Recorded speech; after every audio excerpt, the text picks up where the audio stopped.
அனைவருக்கும் காலை வணக்கம். நான் இன்றைக்கி போகன்வில்லா கட்டிங் வந்து 2-3 வைக்கலான்னு சொல்லி எல்லாம் கட் பண்ணி வச்சுருக்கேன்.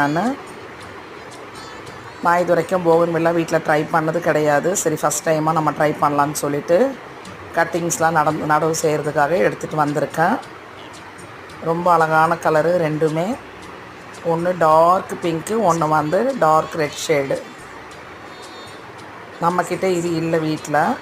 நான் என் தம்பி வீட்டுக்கு போயிருந்தேன். தம்பி வீட்டிலேருந்து வாங்கிட்டு வந்திருந்தேன். சரி, ட்ரை பண்ணி பார்ப்போம் அப்படின்னு சொல்லிட்டு